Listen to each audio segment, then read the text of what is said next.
everybody, how you guys doing? Welcome back to the show. Welcome back to Beyond the Scoreboard. As always, I'm your host, Caleb Rosario. My co-host Brendan Spalding will be with us very shortly.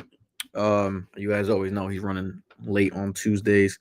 Um, but yeah, man, before we start this episode, don't forget to like, subscribe, comment, push this channel out to however many people you can.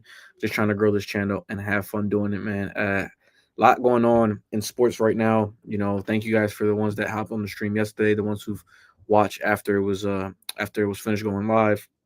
Thanks for the ones that's been supporting, man.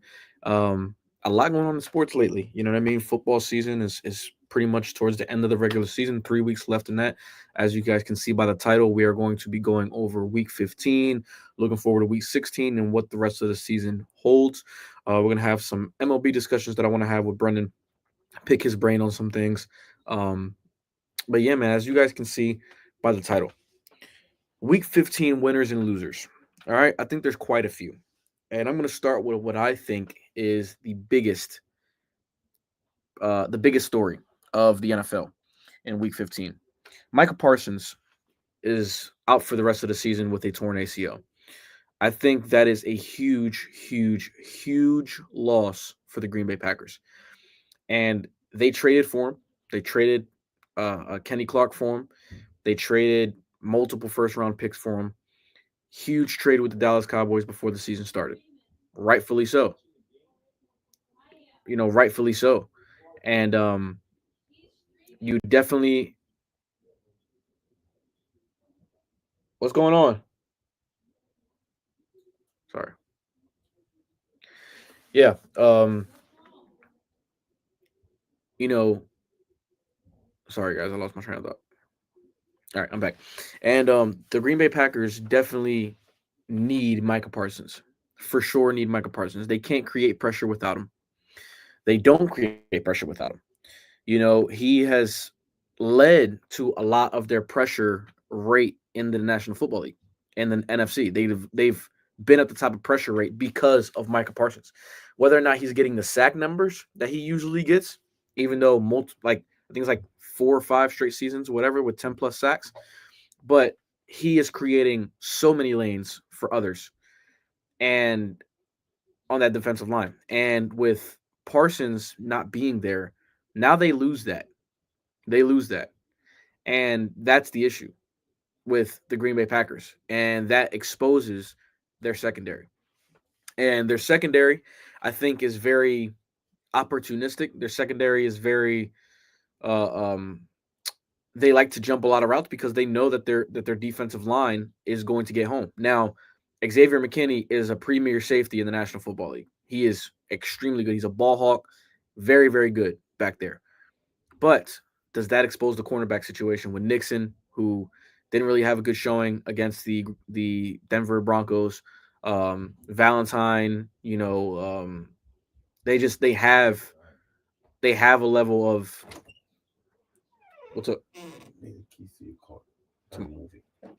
Okay.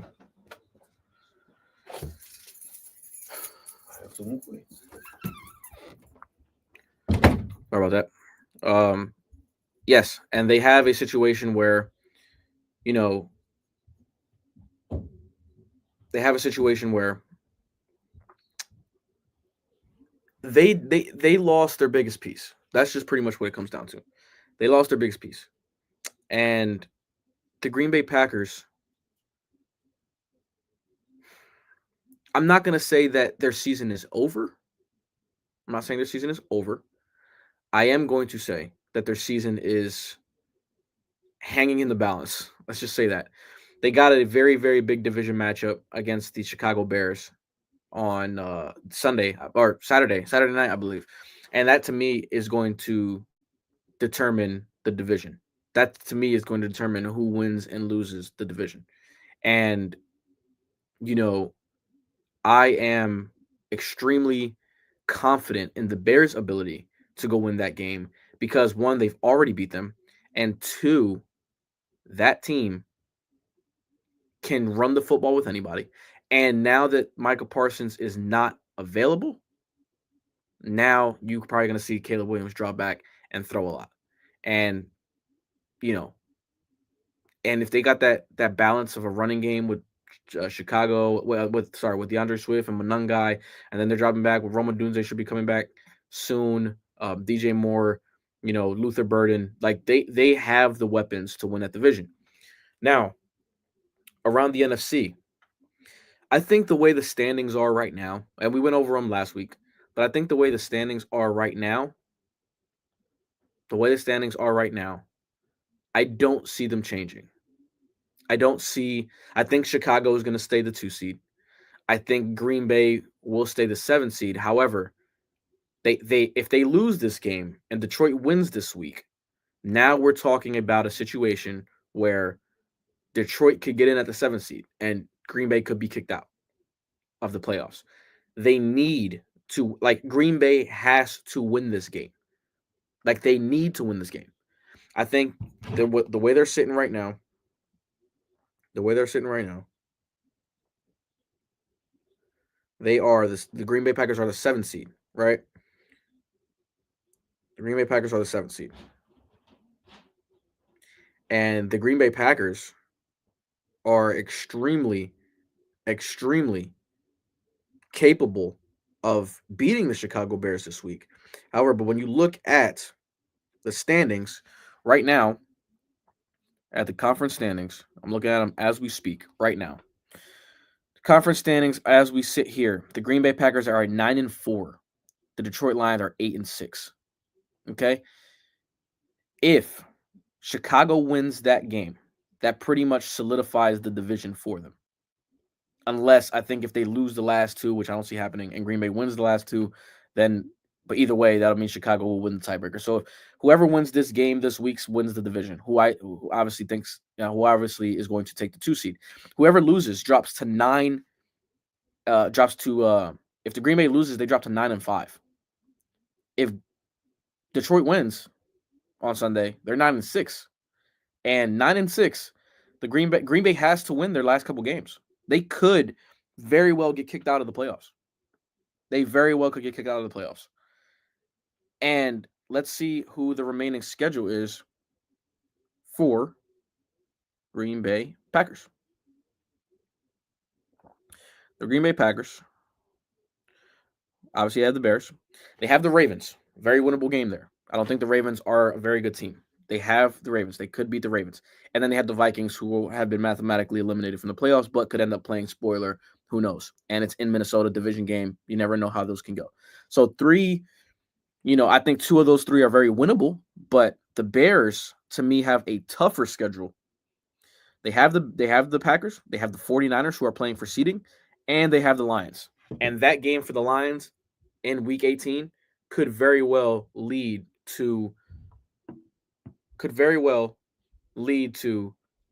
them making the postseason or them missing the postseason. And that is a huge determinant. So this game right here, the most important game to me of the season, of the NFC this week, is Bears and Packers. It leads to so much, okay? And it leads to one of those teams having to win 3 road games to get to the Super Bowl. It leads to one of those teams, the team that wins that division, hosting potentially 2 playoff games. In order to get to the NFC Championship game. And nobody wants to go to Chicago in January. And obviously, Lambeau Field is not the place you want to go to either. So I think Green Bay, right? I think Green Bay having that cold weather aspect to them, that they can very well, playing cold weather games won't affect them as much if they have to go, which the way it would look right now, that they would that the Chicago Bears would host them, that they would play a third matchup. And it's very hard if the Chicago Bears win. See, this is what I'm saying. If the Chicago Bears win on Saturday, they win the division, fine. Green Bay's probably going to be looking at the 7th seed if they don't lose out the rest of the games and Detroit, wins out. Because they also had the tiebreaker over Detroit. They already beat Detroit. But they beat Detroit twice, actually. So, yes, they had the tiebreaker over Detroit. I just remember that they beat them week 1, so they have the tiebreaker over Detroit. So Detroit needs to win out, and Green Bay has to basically lose out for them to get in. And my co-host is joining me now. Brendan, how you doing, bro? What's up, my boy? Just talking about what I think is the most important game of week 16. And that game is the Bears and the Packers. And Ooh, the winner of that game wins the division. yeah. The and right like I believe that if Chicago wins, they'll be sitting at 11-4 and the Packers will be at 9-5, which pretty much puts them out of going for the division. Now, the caveat to that is the Packers will be the 7th seed if they lose. They are Mm-hmm. currently sitting at the 7th seed right now. The Detroit Lions are right on their heels. The Yeah. only thing that they have over Detroit is that they've beat them twice this year. That is the best thing that they have over Detroit. Yeah. So any However, ties and they win. any ties in Green Bay is in for sure. Detroit has no luxury of losing another game. They have to win out. And they're So 9-5. they're 9-6 right now. Oh, they don't. They don't. I mean, yeah. I guess they. Yeah. Yeah. You're right. Dang. Sorry, they're That's. 8. Sorry, they're 8. I'm about to My say. I bad. thought They're they were 8 and eight. 6. Okay, that makes more sense. 8. I'm about to say 10 and Yeah. 6 is not gonna get you in. That's kind of crazy. No, but it won't though. It won't because San Francisco is the 6th seed. They're at 10-4. Seattle's 11-3, and then you have the 4 division winners. So all it leaves is for the 3 wild card spots, and San Francisco could be out. Could I don't know what the tiebreaker situation is with them in Detroit. I don't know if they lead the tiebreaker right now, Mm-hmm. but they're ahead by 2 games over Green Bay. I mean over Detroit. So like I said, Detroit can't lose another game because if you're 10-7, that's not going to get you in this year. 10-7 Okay. won't get you in. Really? So no, it Yeah. won't. That's It won't. that's crazy. That's pretty crazy. Which is That's a wild. good season. Yeah, yeah, which is wild because, and this also crazy that nobody has clinched a division in the NFC yet. Nobody. The game Really? on Thursday night Not even the between the Eagles. Rams. Well, they will if they win on Saturday against Washington, and But they whoever haven't wins. clinched because is Dallas 7-6? No, Dallas is 6-7. So who's the next one in their division? No, Dallas was second in the division, but they didn't clinch. Remember that they needed, in order to clinch the division, they needed to go 3-1. Dallas needed to win out. But now that Dallas lost on Sunday against Minnesota, now all we need to do is win one game and we're good. And the division is ours. The reason why I'm surprised it's not the game that messed us up the most was the game against Dallas. Had we won that game against Dallas, that second game, we clinched the division already. And yeah. that's The Rain the problem. Prescott went in there and stomped on him. It's all good, and he folded Hey. multiple times. So Hey. it's all good. Crazy. Spotted y'all 21 and then said, let me get all that back. They're still going to be in Cancun, so it means nothing to me right now. Truly, Hey. doesn't mean anything to me. Now, But it is crazy how Seahawks are at 11-3, Rams are at 11-3. Yeah. Whoever wins that game on Thursday night wins the division, and the other team is going to be sitting at the 5 seed, which is crazy, right?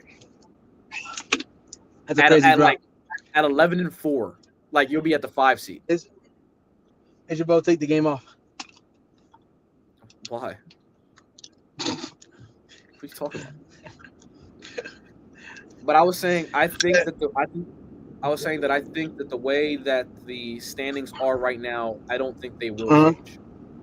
I don't think they will change. Oh, so you think the Rams beat the Seahawks? I do think the Rams beat the Seahawks. And So you I think the Packers beat the Bears? No. I think with the loss of Micah Parsons now, I think Chicago beats Green Bay. Reason I say that reason I say that is because Green Bay can't create pressure, right? They cannot create pressure, let alone without. And Chicago can run the ball on anyone. So the Yeah, reason why, and Caleb Williams you know, is so elusive. yeah, and I think they're playing in Chicago, but obviously Green Bay is used. Yeah, they're playing in Chicago, and not obviously Green Bay is used to playing in the cold, so I don't think that affects them that much. But the Um, wind. but the wind and everything, and yeah, and Jordan Love is going to be sped up. You know what I mean? It's just going to be. I think it's going to be a tough game for Green Bay to win. They needed that game against Denver, and they were up. They were up like 10 points, and they lost that lead. So it's like, you've had I got multiple Chicago winning. opportunities. I got Chicago winning that as well, which they will stay at the 2 seed. I think Philly doesn't move from the 3 seed, so I think those 3 seeds right now are going to stay the way it is. Do they And have then when to? you're looking at Why do they have to? they're not dropping to 4, and they What's the what is other that? What do you mean? division? What's the other division leader's record? Rams will The be fourth 12 and division. 3. Oh, they're 7-7. That's Tampa Bay. Oh, So nah, yeah, they're whoever wins that Yeah, division is going to be 4th. Yeah, you're pretty firm in the third. Yeah, spot. like we're not. Yeah, the 3 seed is going to, like, we're going to host one playoff game, possibly 2, but I think it's going to be only 1. How could you get 2? Oh, somebody upset somebody. If an upset happens, yeah, which could happen. I'm not saying it can't, but the way it is right now, teams are good. The Badgers, with the the way it Lions, is right now, yeah, Lions have to get in, but yes, I can see the Lions beating. They could win the game. I can't see Jared Goff going into Chicago and playing well. Like, I can't see him going into a cold weather stadium and playing well. First place team gets a bye, right? First place gets a bye, so it's going to be 2-7, which means if Detroit gets in, that's Chicago playing Detroit in Chicago. I can't see Jared Goff going in there and win that. Now, hold on. Did the Packers, if they lose this one, have they lost 2 in a row? Yes. Ooh, if they play them again in the playoffs, that's not good. That is so hard to do. That's right before you came on. I said that. I'm like, okay, if Chicago wins, could that be detrimental to Chicago having to go play them a 3rd time, even though it being home, but having to play Green Bay a 3rd time in the playoffs? Yeah, I don't know. I hate that. That 3 times thing is hard, dude. It's very hard. That's why most division winners. You can't game plan for how you're gonna lose. I don't know. I don't know either, man. Now, I'd probably give the edge to Chicago in that matchup anyway, just because I don't trust Jordan Love, bro. I just don't. Bro, he's good, bro. I don't know why you keep saying that. You don't trust Jordan Love. No, he's good though. I ain't gonna trip. He's been the best quarterback since he's been good best quarterback since like week 5 or so. You see no stats? He's had a great year. Yes, he has had a phenomenal year. I just, when it comes to, he just does things that are just mind numbing, and he'll do them he's done them in the playoffs multiple times. I'm like, where are you throwing that football? Like, where did you even? And then everything is off his back foot. You do that in Chicago, the wind is going to hold that ball up. Everything is fading away. It's just like, and Chicago can create pressure with blitzing. Huh? It's just like, I don't know, bro. I like Jordan Love, though. I could see him losing 2 and then winning that 3rd one. Because I feel like you get hot. Don't get me wrong. I can see Green Bay winning that matchup. Green Bay is the team. If they stay at the 7, Green Bay to me is the one team of those 3 in the bottom seed that can go beat Chicago. Because I don't think San Francisco is going to beat Chicago. I don't think they will beat Chicago. I do too. What happened? You're like breaking up a little bit. You don't think San Fran can handle it? No. I don't think Brock Purdy can go into Chicago and win that game. No, not at all. Why don't you believe in San Fran? I don't. No. Don't get me wrong. It depends on the matchup. Like San Fran, the way it's looking, will have to come to us, and I also don't see them this year coming to us and beating us in Philly.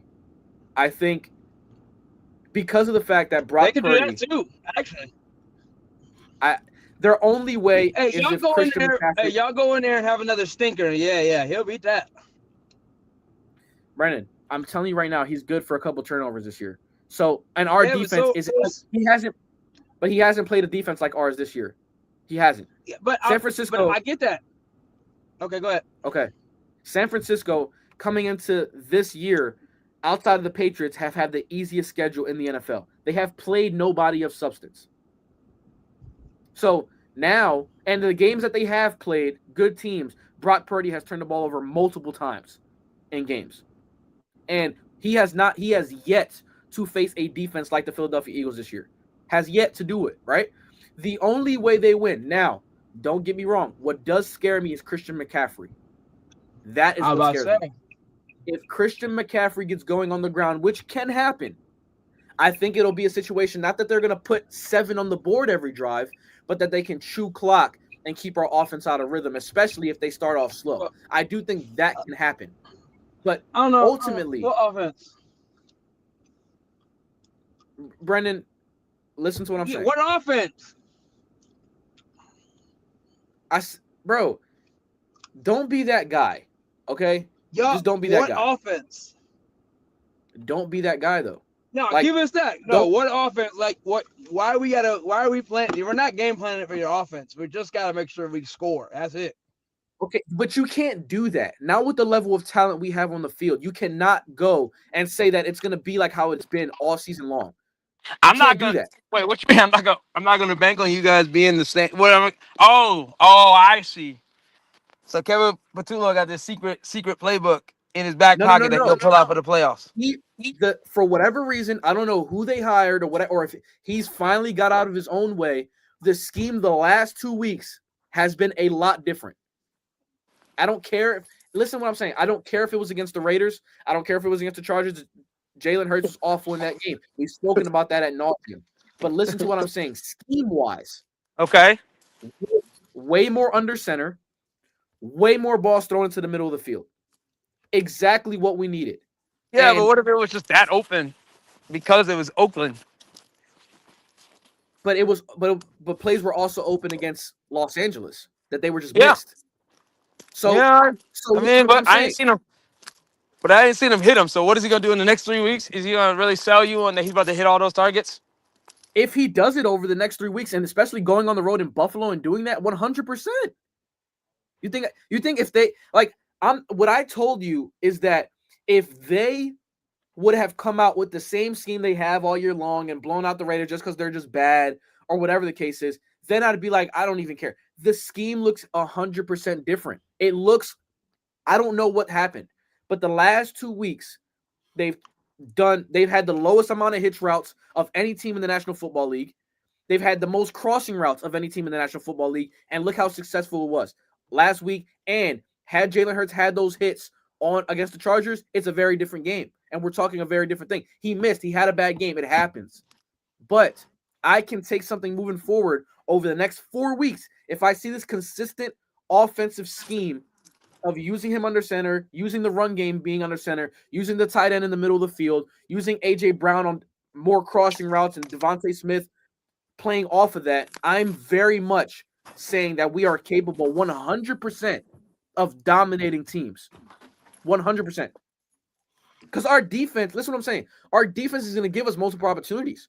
So if our defense does that, I can 100% feel as though that we are going to do something. So you're banging on it.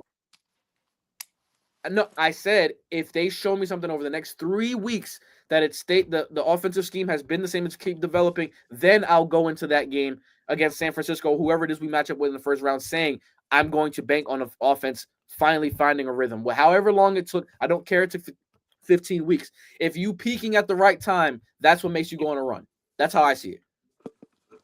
Now, a team like San Francisco has the opportunity to keep the offense off the field, which is what Chicago did. The offense already had no rhythm to begin with. But the fact that they were taking 8, 9, 10-minute drives, even though they were settling for 3, the offense was sitting down for so long. So you have no opportunity to get into a rhythm, really, especially when the scheme stunk the first 13 weeks of the season.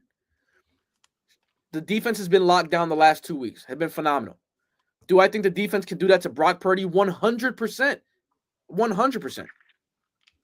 I'm going to sit here and say that if we match up against San Francisco, that means we'll probably end up playing the winner of the Chicago or Green Bay, whatever, on the road. That's going to be a tough game on the road, going into one of those environments.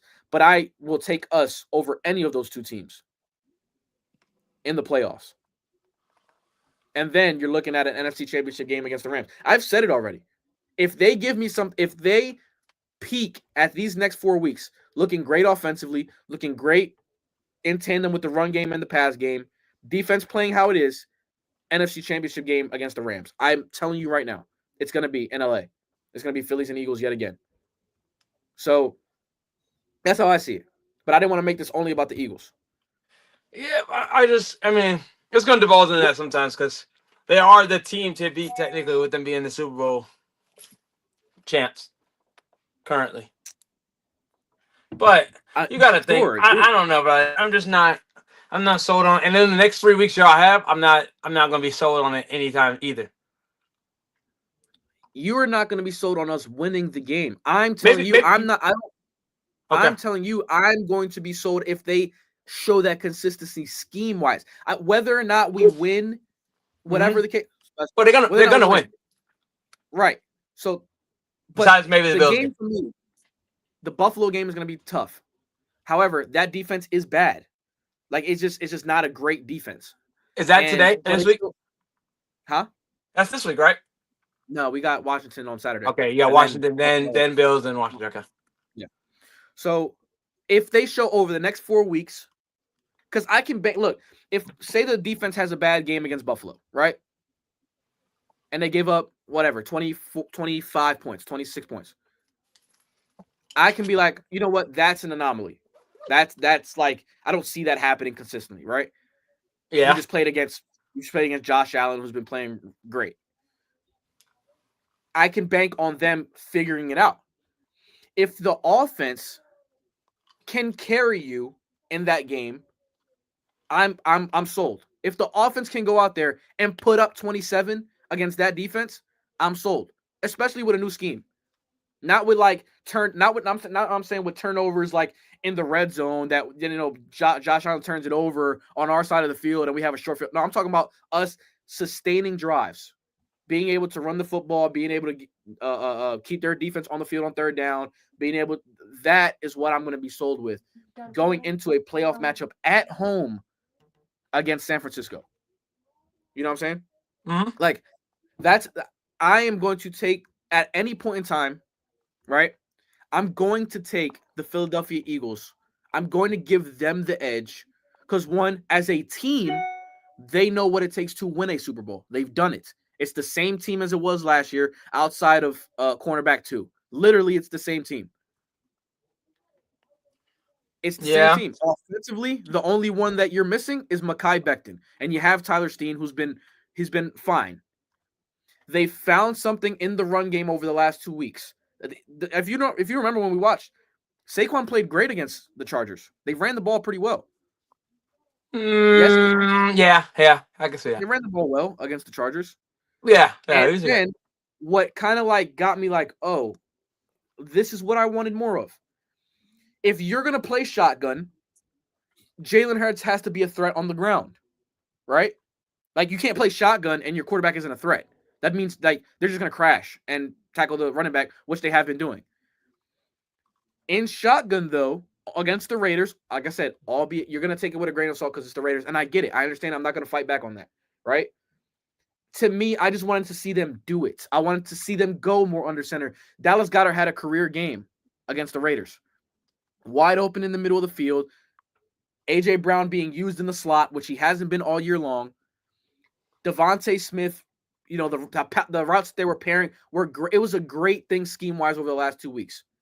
I believe so. Going back and watching the tape against the Chargers and watching how the game unfolded against the Raiders, I don't care that it was the Raiders. I needed to see something different offensively, which we got. Now, over the next 3 weeks, which it looks like it's going to be over the next 2 weeks because the Eagles always do this, that if they have like a seed locked up or like whatever, they sit everybody on that last game. They just always do that, right? So like I can very well see Tanner McKee playing, Tank Bigsby, not seeing AJ Brown and Devontae out there, seeing Jahan Dotson and Darius Cooper, like Grant Calcaterra. I could very well see the starters not playing in that game. Really? Do I know. They always do that. They always do. The last game, the last Washington game. Yeah. They always do that though. They always do that. Yeah, no, I do. So now I don't like that though. I liked it over the last. It's led us to a couple of Super Bowl appearances or whatever over the last couple of years. However, our offense has looked drastically different than it's looked this year. Right. It's looked a lot better. I don't want our guys sitting if there's still things you need to go out there and work on, at least for a half. Go out there for a half, play for a half. Yeah. Stay in rhythm because you don't have a bye week. So like you're playing the following week against whoever it may be. And you know what I mean? I just don't want them to go out there and just like chalk it up the last game, even though we're probably going to be in that 3 seed and just be like, you know what? We're not going to play anybody and then go against San Francisco. Put a sticker up. Yeah. Put a sticker out there. You know what I'm saying? Mm-hmm. So that's for me. The NFC is going to stay the same. The Rams to me are the best team in the NFC right now. Now, when I say team, that defense is bad. Bro, that secondary, not defense, that secondary is pork. Detroit absolutely fried them dudes. The thing is that Detroit's defense just couldn't get off the field against the Rams in the second half. It was bad. You know what I mean? So I can see the Rams giving up. Like, the Rams, to me, in order to win, have to score 30. Which I don't think in the playoffs is a recipe. That's hard to do in the playoffs. Exactly. I don't think it's a recipe for success. So can I see the Rams getting upset in the divisional round? 100%. By who? 100% see that. What happened? By who? They'll play the lowest seed coming out of the wild card round. So could end up being Green Bay or San Francisco or Seattle. Could end up being one of those teams. Why you say the Rams are doing so bad?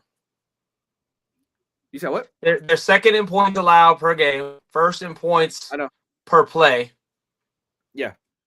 And then they're top 10 in total yards. You talking about? And they're fifth and third down defense. No, listen what I'm saying. The games. Go back. Look at let me look at these scores. Rams schedule. Let me look at these scores. They gave up 34 against the Lions. Yeah. Obviously against the Cardinals, you give up 17. You playing against me and you back there. 31 points against the Panthers. You held the Buccaneers to 7. Held the Seahawks in the first meeting to 19, but you scored 21. Do you think you're going to hold the Seahawks again to 19? I don't see it. Gave up 26 to the 49ers the first time or the second time. Okay. Gave up 26 again to the 49ers the first time. Gave up 20 to the Colts. Gave up 33 to the Eagles. Gave up they give up points, bro. They do. They can be got. They can for sure be got. So to me, it isn't a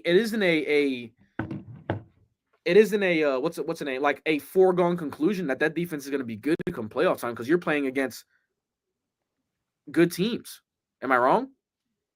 Yeah, but listen right there, right? Say they beat Seattle. Say they beat Seattle on Thursday. Oh shoot, they beat them twice. And they beat them twice and have to go play Seattle again. There's just such a bad.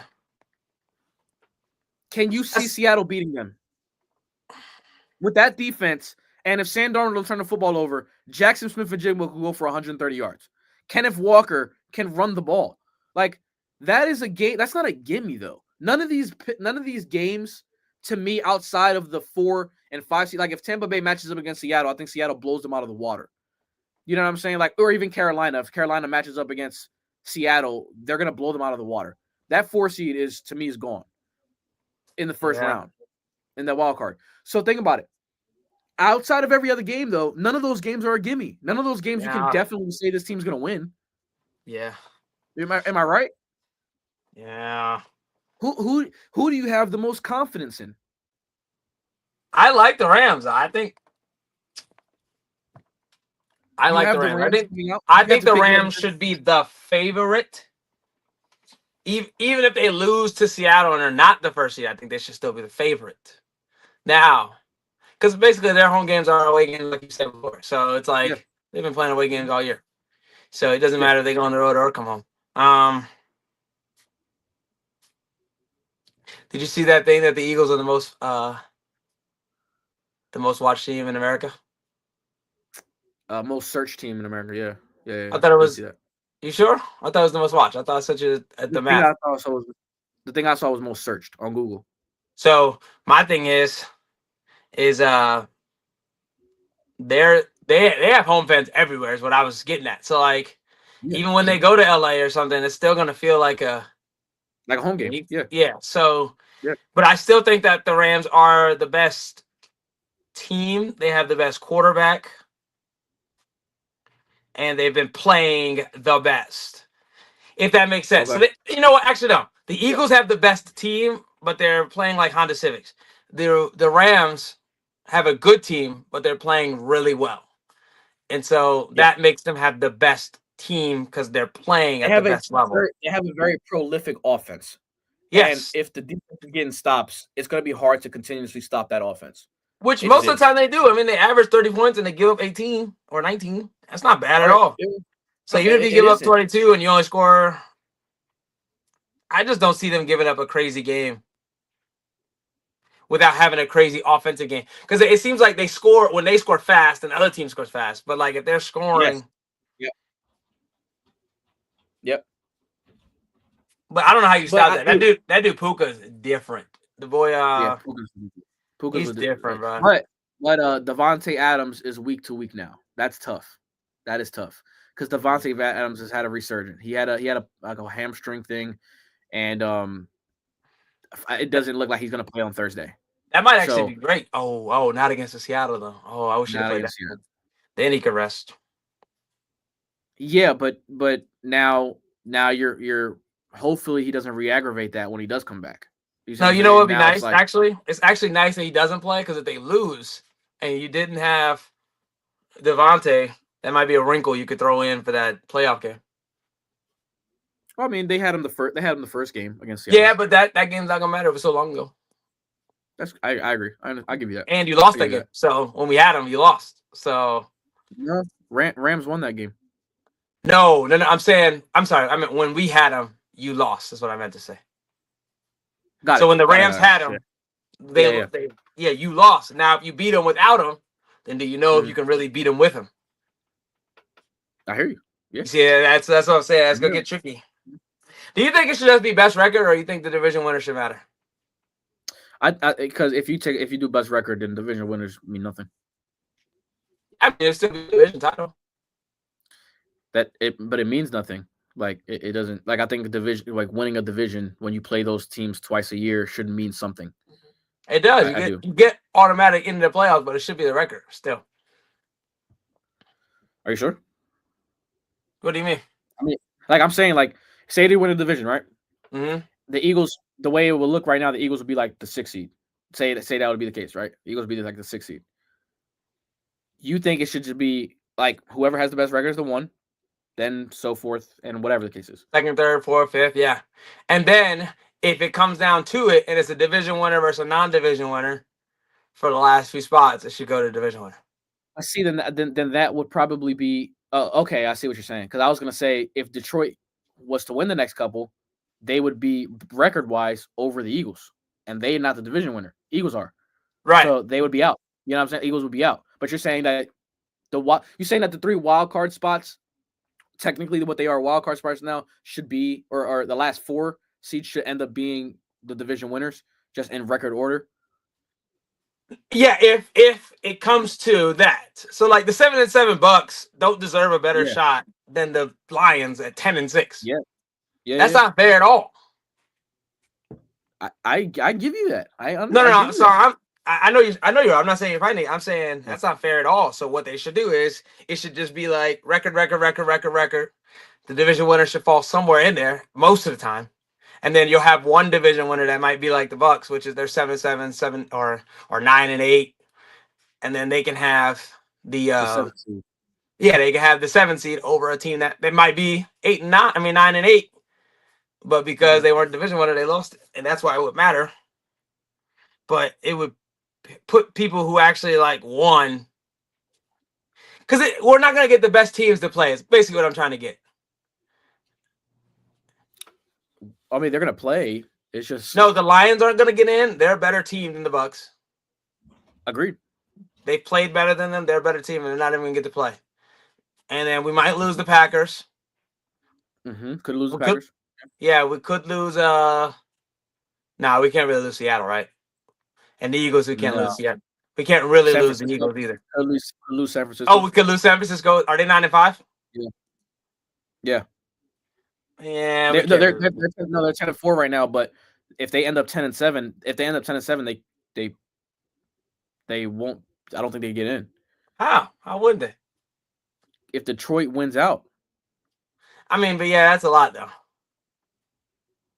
It's possible, 100%. Yeah, but yeah, I guess we could lose them, but it's a low. Could happen for sure. It could happen. Yeah. Because they'd have to not win another game too, though. That's the other thing. You got to lose all three, and they got to win all three. So it's not really, but yeah. Yes. Yeah, I don't know. I kind of would mess with that format. That's how you make the division winners matter. They're almost like the tiebreaker for the bottom. Got it. Because if you're a division winner, it's going to typically come out to be 1, 2, 3. But what would be cool is if you had like Seattle and the Rams 1 and 2 in those top 4 or 4, whatever. Could they be that record wise? They had the same exact record right now. Yeah, and then one's going to lose. Yeah. So one's going to be 12-3 or 12. One would be going to be 12-3, and the other one's going to be 11-4, and they'd be 1 and 2 right now because Chicago's 10-4. Okay, because they had the better record than the second seed. So yeah, that'd be dope. That'd be dope. Right. Because then they would face again for the championship. Could face again for the championship, and that'd be dope. I don't know, but they got to set it up better. Everybody's playoffs is whack. Yeah, like having a 7-7 team host a playoff game is crazy. Yeah, that's wild. And the baseball one is bad because they should be all 7s. And the basketball one is bad because the East and the West are so lopsided. They should have 1 through 16. That'd be fire. That'd be lit. 1 through 16. 1-16 through 15 through 14. And then it don't matter what side you're on. Yeah. That'd be hard. You can keep the East. You can still keep the East and the West though. You can keep it. And then until the playoffs start. But have one NBA seeding thing, 1 through 16. No, I'm saying keep the East and the West, like like an East team and a West team. But then, but then when it comes to the playoffs, that's wraps. That's it, because that would be fire. Because 1 seeds will make it way more often. Yeah, because they would have a nice. Well, maybe not. And it'd be cool. It'd be cool to see the matchups and see how the East would play out and see how the West would play out. Yeah. Do you think, would it matter even? There's a possibility you could have like 4 of one division. I mean, one team. I mean, one side in it. Yeah. You could have just like the top 4 from the East and then 12 West teams. Like, that'd be crazy. Yeah. But never do. But I'm just saying, but that'd be dope. Or have a system where if you win, like if you are first place overall in your East or West bracket, you get to pick your first round opponent. Pick your first round opponent? Yeah. That could backfire so bad on you. That's why it's funny, because then you can either be like, yeah, we picked y'all, we want y'all, or we could be, and y'all lose, and you're like, ooh, we picked y'all, dang. Or and then it's like, yeah, we did that, like, we sold. Yeah, that's tough. Like, okay, is it better to? Okay, let me ask you this. In general, any sport, is it easier to play? Let's say the 1 seed pick the 2 seed to play first. The 1 seed picked the 2 seed to play, right? Yeah. Yeah. Is that easier? No, but why would the 1 seed pick the 2 seed? Because they get rid of them early. But they also have to why wait to face them? Why wait to face them later when you can face them right now? You have to bank on you beating them. Like that's what I'm asking you. So is it I easier? would rather play the 2 seed with the chance to go to the finals rather than get beat by the 2 seed in the first round if that's the case. But what like what's the difference? To me, you're playing for the chance to go to the final. Say you pick the 2 seed, right? Yeah. Say you pick the 2 seed. Say OKC picks Houston. Yeah. Right? First round. Houston beats them in 7. Yeah. Now, OKC, being the favorite, made a choice to pick Houston and doesn't even have a chance to play for a championship. Okay, now here's the other side. They beat them. Who's gonna beat them now? Nobody. And wouldn't that be easier? You get to play them healthy. For the fans, I don't like that. For the fans, I don't like that at all. Because now you're seeing the best. Like you said with the Dodgers and the Phillies. Yeah, but it might be healthy. Well, I only don't like that because it's not 7. Any 7-game series is cool. Wherever we played them in a 7-game series is cool. I didn't like that it was 5. That's why I said that. You see what I'm saying? So let's say the Rams and the Seattle played first round. Boom, I beat them. Now the Eagles are still hard. There's still other hard teams. Yeah. But let's say the Patriots would have a super advantage if they beat the Bills right out the way. No, the Patriots would say the Broncos. Oh no, I'm sorry, the Broncos. Say the Broncos beat the Patriots. Now the Broncos' biggest threat is the Bills. That can happen though. I think the NFL this year is a little bit different. It's too many. There's no clear cut for me on who's gonna make it. NBA though, bro, you got teams like the Hawks, like teams that suck sneaking into the playoffs, and it's do you really want to see that matchup? Yeah, but that's what I'm saying. Do you even care about a Hawks team? I care about where I see them. I care about where I see them.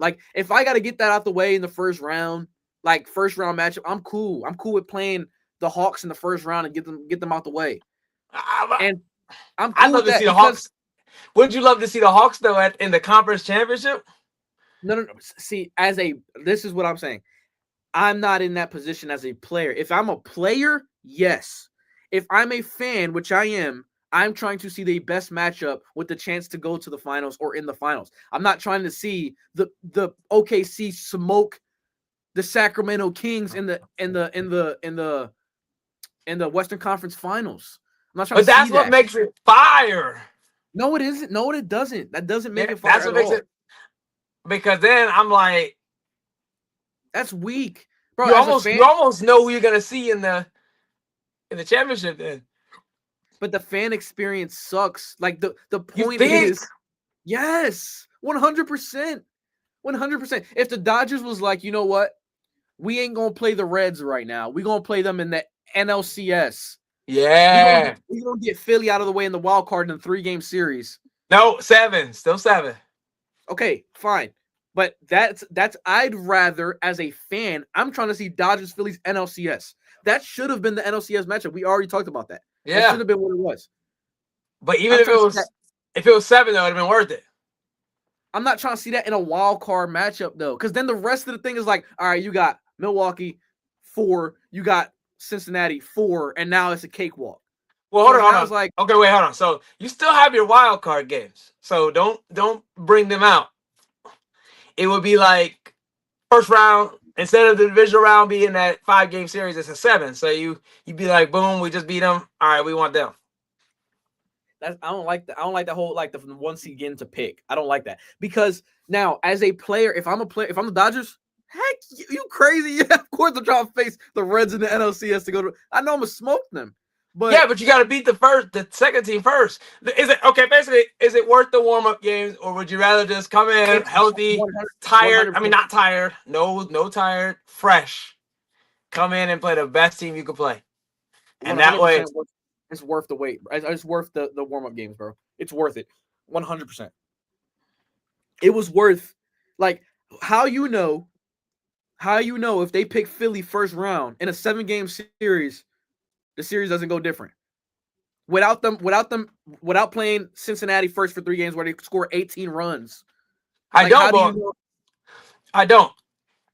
Right. But say who's the one in the AL, the Blue Jays, right? Say the Blue Jays would have picked who was the last team to get in? Say the Blue Jays would have picked Cleveland. Like, I mean, they wouldn't have picked Cleveland. And they're gonna pick, you know what, we're gonna face Seattle in round 1 in the 7 game. It's gonna be a lit 7-game series in the first round, for sure. Mm-hmm. But as a fan experience, now the rest of the series chalk. Now it's over with. But that's basically what happens at the beginning. It might keep you more in tuned, don't you think? No, Jamie makes a good point. There's a chance another team gets an upset. Why make it harder for yourself? I agree. Yeah, but what? Yeah, I mean, I get it. That seems soft to me, though. That's the soft part.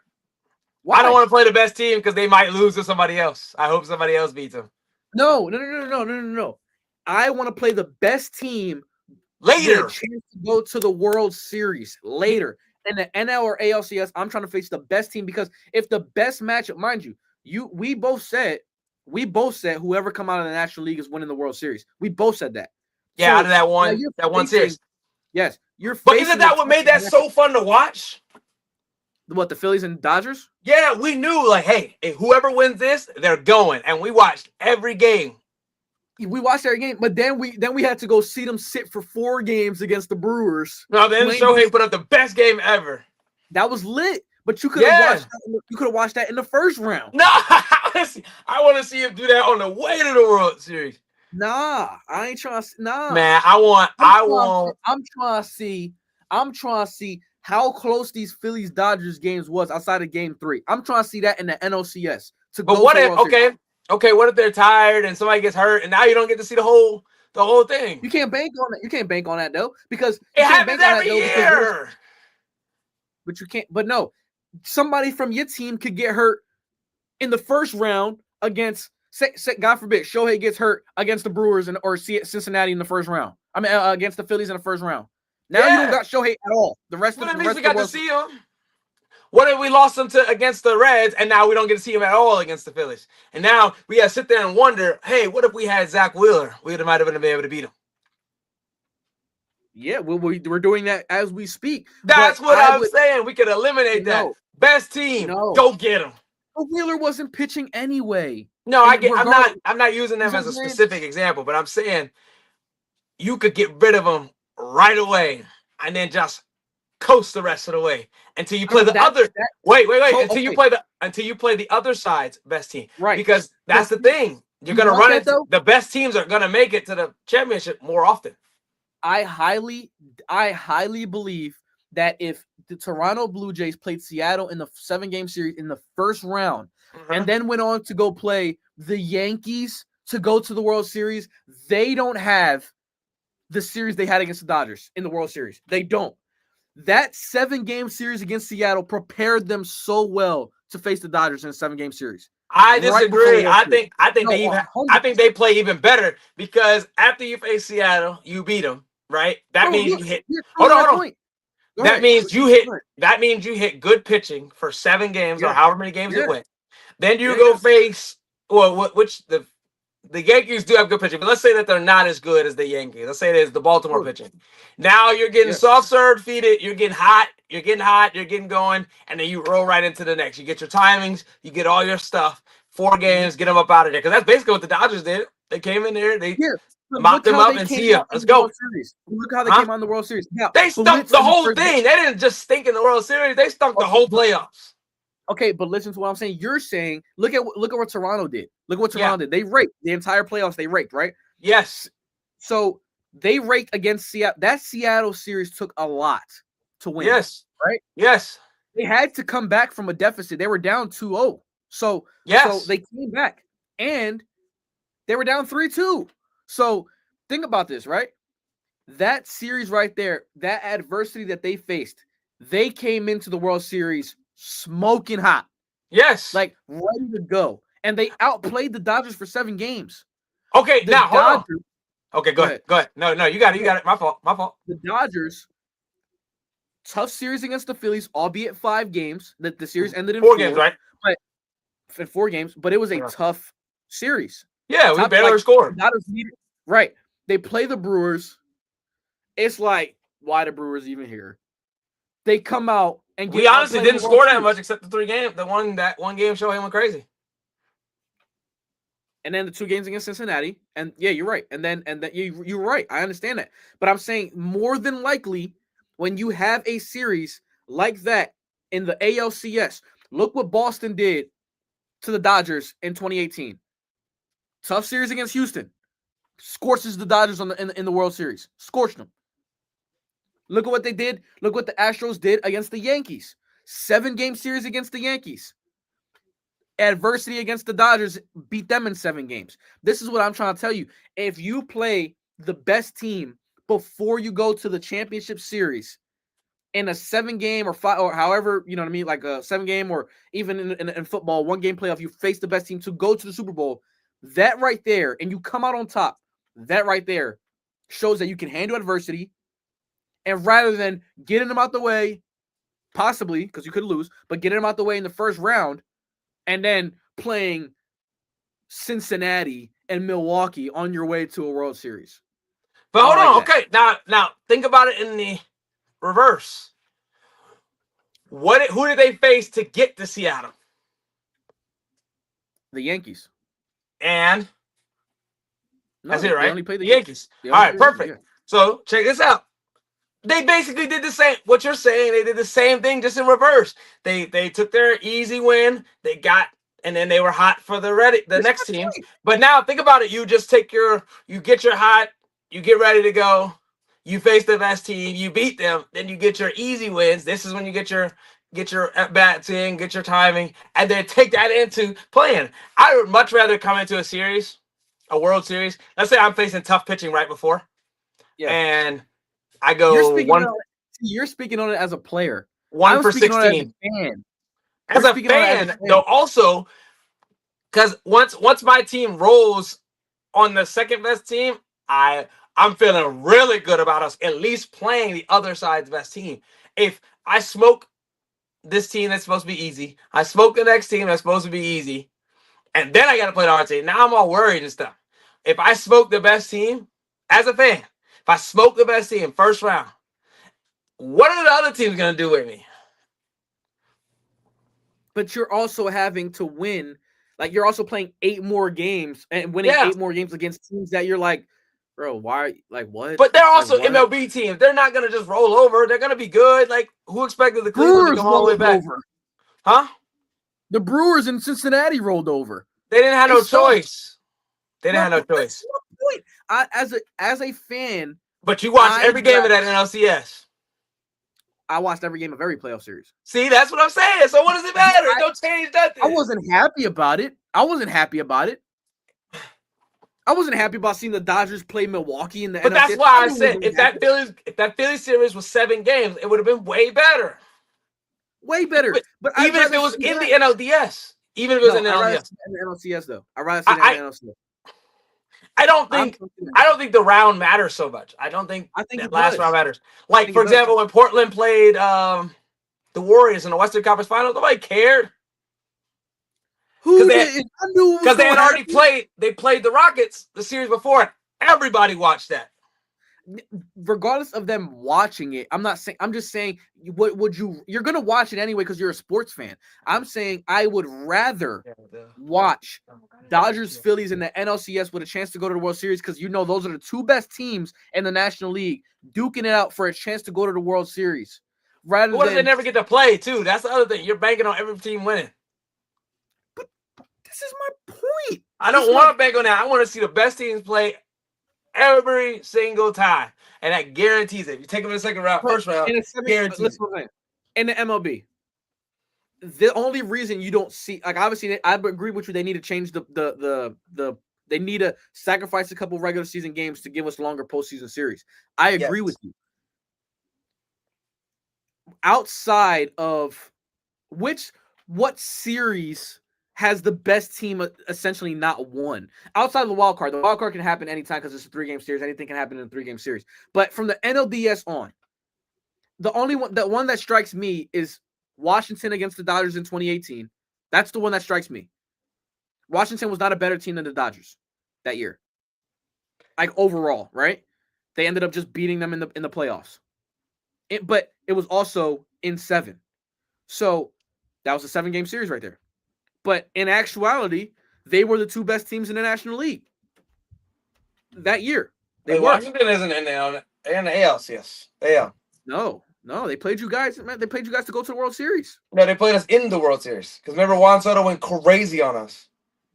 In the NLCS, Brendan. I'm telling you, Washington's in the NL. They're in our division. They're in the Phillies division. Brendan, I really I face them 19 times a year. Yeah. Washington's in the National League, bro. Oh, yeah. I'm telling you, y'all lost in the NLCS to Washington. Y'all lost. And they beat the Astros. They beat the Astros in 7. Oh, okay, that's what it was. Yeah, okay, that's one. So but Arizona. That was a choke. I don't want to go to Arizona. Martin didn't want to go to Arizona. Arizona. They made a whole run. San Diego loses every year. They're probably one of the better teams. Isn't that a more indictment on the team just folding? Okay, well, hold on. Tampa Bay. Tampa Bay what? Anytime they've ever won, they've been winning some playoff series. They win. They win playoff series. They ain't doing nothing. But they win playoff series. That's what I'm trying to say.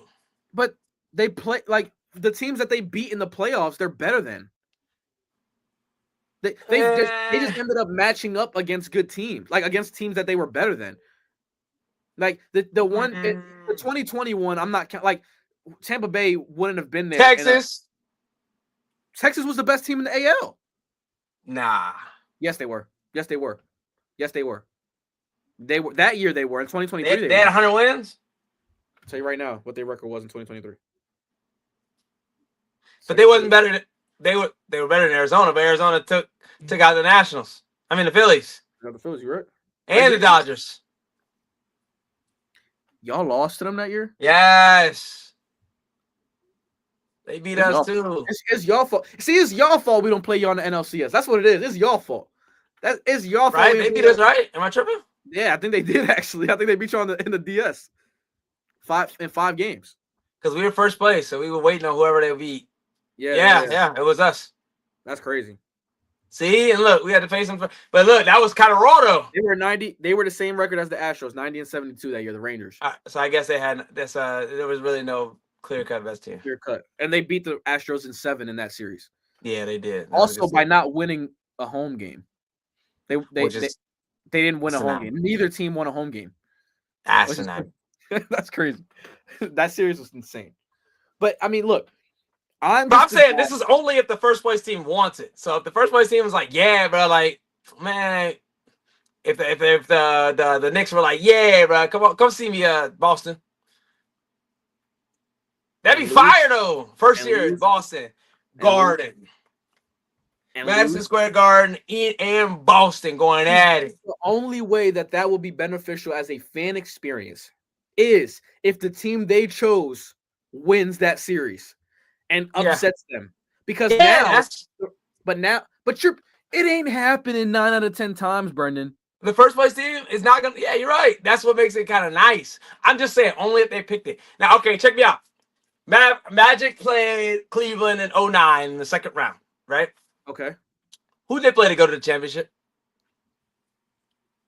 Exactly. You didn't even watch because you know why? Because you watched when LeBron and Dwight was playing. You see what I'm saying? It don't matter where you put that series, they're gonna watch it. So whether it's for the championship or not, you don't care. You just want to watch. And then who the Magic play in the finals? Yeah, they're gonna watch, Brendan. I'm not arguing that. Who the Magic play in the finals? I don't remember. The Lakers. Okay. But listen to what I'm saying. But you see what I'm saying? Look, you got to see a healthy LeBron and a healthy Dwight. Now, same series. Let's go the same scenario. So let's go. Now Kevin Love gets his arm pulled out by what's his name? Kelly Olynyk. Mm-hmm. And now we never get to see Kevin Love versus the Warriors.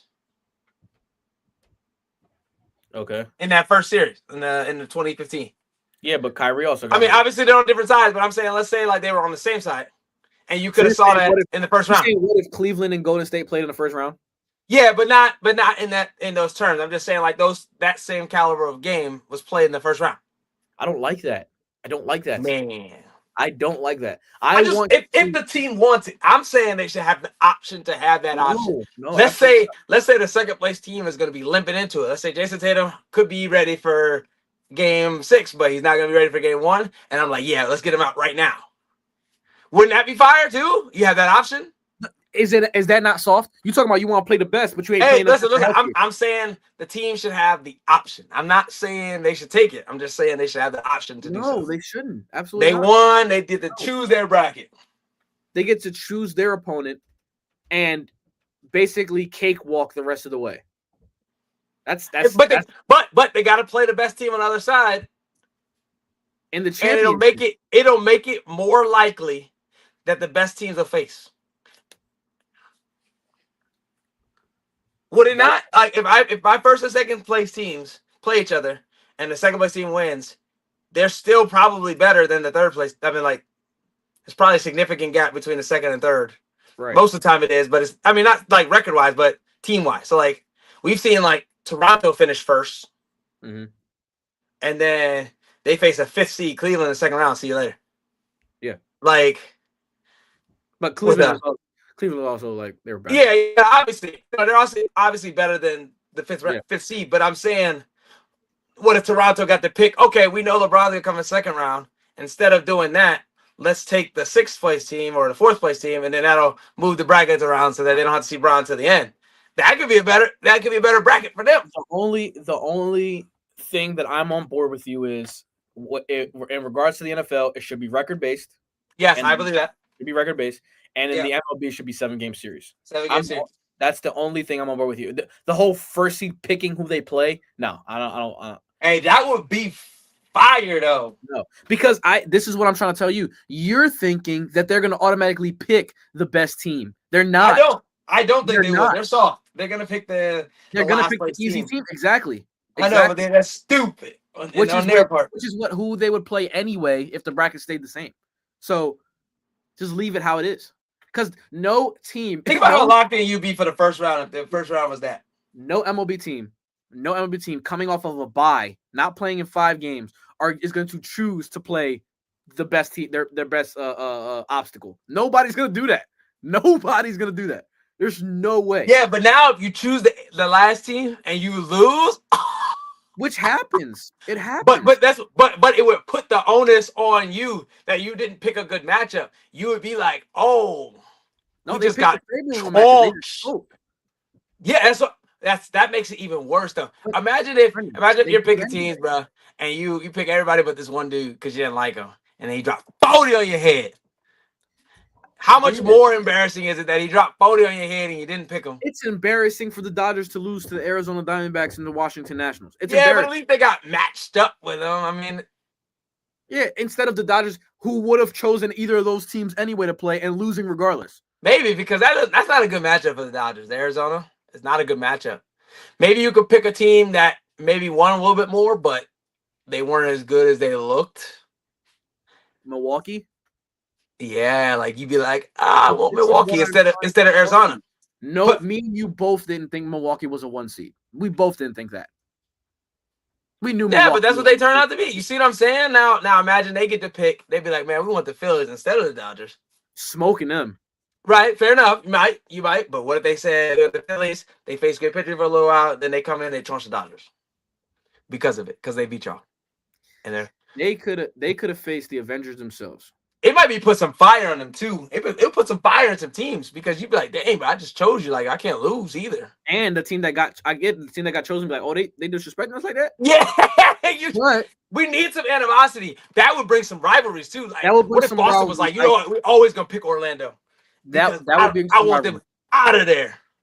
That will bring rivalries. And as a fan of watching rivalries, but what I'm telling you is that as far as the matchup goes, the matchups happen anyway like that because they play the worst team. So wouldn't you be thirsty to be first seed? Heck yeah, for sure. So maybe you get people to stop resting their players. Well, baseball, not really like that, but no, I get. I'm all sports. You'd be like for example, Philly playing that last game. They might be like, ooh, we kind of want this first seed. We got one seed because now we get to choose who we playing. Yeah, you see what I'm saying? So people would be playing, and the NBA definitely, they'd be like, you know what? NBA for sure, 100%. Yeah, they're like, we need that first seed because we could get that first seed, and instead of playing, we could play them, and then the other team like, oh, y'all think y'all can beat us? Oh yeah, come on. Don't even care, bro. Huh? That NBA players on they don't care about nothing, bro. We talked about it. They got some pride, bro. I've been seeing them at the Rico Hines thing. They be getting mad. I don't believe they got no pride, bro. Hey, when they had LA Fitness, they got all the pride in the world. Yeah. At Lifetime Fitness, they love playing against each other there. Man. Or like look at what happened in the World Series when they were like when Muncy was like, you don't want to come out here. You don't want to come out here, Jeff Hoffman. He came out there and gave us the home run. And ooh, that was so fire. Now imagine you picked them. You were like, right, we don't think your closer is good. We're going to pick you. They should have to give a press conference for why they chose that team. Which would happen for sure. And they'd be like, well, because they're the worst. They're the best matchup for us. And then they come over there and get stomped on. And imagine the post-series interviews. They'd be like, bro, we knew we was going to beat them. Or they thought they was going to beat us. Why would y'all pick us for the first round? Man, go home, go to – and then they come back next year. You said that about it. Oh, yeah. But I think if you're gonna see, listen to what I'm saying. If you're going to allow them to pick who they want, they shouldn't be able to play them in a 7-game series then. Because in a 7-game series, they're going to win. Dodgers they're winning 4 too. Whoever they're playing, if they're playing somebody they think they could beat. So they win 5. Say they play them in the say Dodgers get the first seed, first round bye, right? Mm-hmm. So they're playing in the divisional round. Mm-hmm. Now out of the wild card teams that come out, they get to choose. Nah, we want them. We want that team. Yes. So like, say that happens, they should still stay with a 5-game series. They shouldn't extend it to 7. Because now, all right, now you got 5 games to beat this team that you chose, not 7. Yeah, that's what I think should happen. If fair enough. They should stick them in a 5. They should play them in that 5-game series, not a 7-game series. Fair enough. That's how I see it. If you're gonna do that, play them in 5. Now the pressure's really on you because now you gotta win 3 games instead of 4. Yeah, and you might not have picked the worst team by record. Right. Because there's times where the record doesn't like you said, like we just said with Milwaukee, they were the first seed. Yeah. It's like, I don't think they're the best team in NL. Say they would have picked Chicago. Say would have picked Chicago. And they're like, oh, word? Chicago like, word? 5 games. You got 5 games to prove to me why you chose me. And they go out there and smoke them in 5 games. I think if that's the case, fine. If you're going to want to choose that, we're going to do listen to what I'm saying. We're going to propose this to the MLB. All right? Number 1 seed gets to pick their opponent that comes out of the wild card. Yep. You get to pick them. So there's 2 wild card teams, right? There's 2 wild card games. It's the 5 and 6 seed, and it's the 3rd division winner against the 4 seed. Okay, yeah. So there's 2 wild cards. 2 wild card series. The first 2 get buys. The only one that's picking is the number 1 seed. The 2 seed plays whoever the other one is. Whoever the other one is, right? Yeah. Yes. 1 seed gets the choice. Yes. But you're not extending to a 7-game series. You're playing in a 5-game series. Fine, I'll play them in 5. How did we get y'all in the second round? Y'all won y'all wild card. Who's y'all wild card series against? We were 2nd seed. We had a. So you automatically had us. Okay, because we were okay. Because y'all were the 3rd seed. So and then they played the 4th. And Milwaukee played the 4th. Who did Milwaukee play? Chicago. They probably would have still picked Chicago though.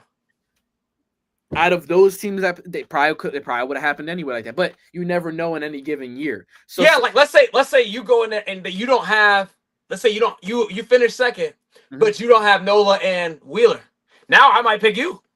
Yeah, but you can't. No. You picking whoever comes out of the wild card series, not whoever comes. I meant. Like but I'm saying let's in theory, let's say you were in the wild card series. Yes. And okay, well let's just say then it was the Dodgers and who else won the other wild card game? Chicago. All right, let's say Chicago was at full strength with their pitching, but you guys didn't. But the Dodgers didn't have Shohei. They didn't have Yamamoto. I'm picking the Dodgers. And now I might pick. Yeah, now I might pick the Dodgers. Right. So see what I'm saying? Like it would open up the possibility to you. And I don't know how the NBA would do it per se. I mean, no. Remember those last 6 seeds? The 6, 7, 8, 9, 10. No, 7, 8, 9, 10. Right. So then those are technically not even the 7th and 8th seed. They just won their playing games. Yeah. So it'd be like the same thing as the wild card. You just pick out of those 2 teams. So you'd be like, okay, we match up better with them. We'll take them. Yeah. And then now you got to play them 5 though. See, like, well, no, still 7 for them. They play 7. No. NBA, yeah. I'm talking about baseball. Yeah. MLB. If you are going to do that, stay with the 5-game divisional series. If you're not, though, extend the playoff series. 5 games. Okay, yeah, fine. If you're going to allow the number 1 seed to pick their opponent that comes out of the wild card series, keep it at a 5-game series because now the pressure's on them. They have to beat them in 5 games. Yeah, I would trade 8 regular season games for 2 more. For a 7-game series in that division. Give me 150. No. You tripping. 150 regular season games. Why? Because nobody's gonna win 100 games then. Okay. I like watching 100 games. All right, you play 150 games. Okay, you win what? 92, 93? Yeah, but I like 100 games. It's kind of cool. It's like how many teams? It's a crazy milestone. It is. You're right. But now I would sacrifice 12 regular season games for a 7-game series. But you're only getting 2 extra games. What do you mean? Because the divisional round is 5 games. Then it's 7 and 7. You would keep the 3 wild card? Keep the 3 wild card. Yep. Okay. 3 wild card. I don't want 7 there. Because you got to remember, pitching is premium. So they're going to be too tired if. 3-game wild card series and then 7, 7, 7. Yes. Got it. Wait, yeah, 7 divisional, 7 championship. Yeah, 7 in the World Series. Yes. But I get why they do it the way they do it, because basically those 2 wild card games count. Yeah, but I don't like it. Because it's technically, well, no, not really. I don't like the 5-game divisional series. I just don't. Me neither. Because that Dodgers series, that Dodgers Philly series would have been sweet. Say y'all go up 3-1. Like say y'all would have went up 3-1, right? Series ain't over though. Like no, because remember it ain't over.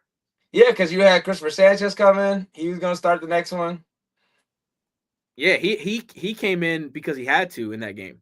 Yeah, like he would have started game. Like if you lose game 5, he's like, all right, I don't have to waste Christopher Sanchez for game 4. Let me go get. He's gonna be our. So now you got the top of the rotation for game 5, 6, 7. Mm-hmm. That's lit. See, that's what I'm saying, bro. They don't want to see that. They don't want to see matchups, bro. They should also extend the playoffs 2 more pitchers if they do that too. Allow 2 more pitchers to be on the roster? Yes, because if you're gonna have potentially 2 more games, fair enough. You can have 2 more pitchers. Because I think you're going to have 13, and the Dodgers have an unfair advantage because they have 14 technically. Yes. With Shohei not counting on the roster as a pitcher. Agreed. So give everybody 15 pitchers. I like that. Because realistically, you're not carrying, like, your backup infielders aren't playing unless they're like a defensive replacement in the 9th inning. Like, no, you can keep all your position players. Give me 2 more spots. So you just extend the roster by 2 more pitchers. Yeah, that's it. Okay, right. They can only be pitchers though, not extend the roster by 2 more batters, 2 more pitchers. Because then you can, if you have like an 18 inning series, which I mean obviously probably won't happen very much, but that won't absolutely melt everybody's thing. Another proposal here. What do you think? Okay. Extra innings, regular season and playoffs. Once it goes to 10, you get to choose the batting order. The batting order for the 10th inning. Fire! You get to choose who's gonna hit.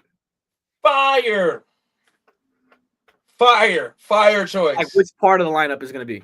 Or like you have a certain amount of at bats. What do you mean?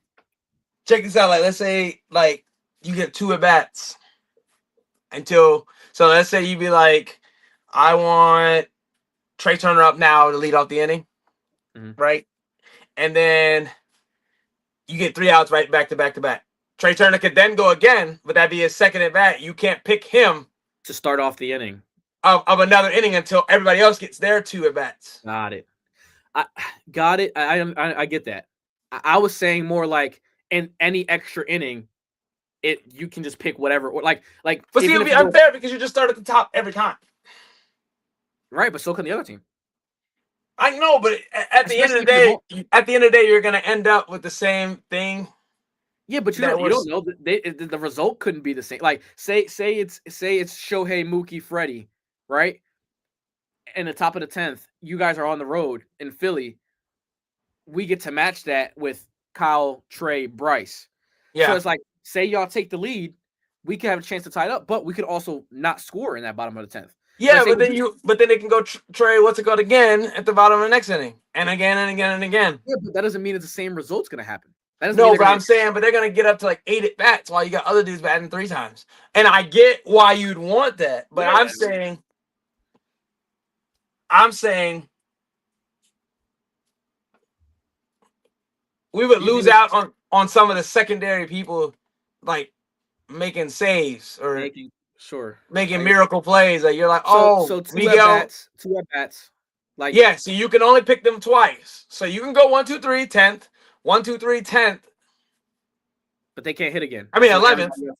But then now you got to go through all the other people 2 times. So you could blow them in the first time. It would take some managerial skills. Like it's not hard. It's not rocket science to be like, yeah, I want Trey Turner to go and lead out the inning. So what if now? But would this work if, say, they go like, all right, I want 1, 2, 3 to start the 10th, but then I want 3, 4, 5 to start the 11th. So now Bryce has 2 at bats. So now you're gonna have to go. Now Bryce has 2 at bats because you went 1, 2, 3, and then you went 3, 4, 5. Yeah. So now you switch it.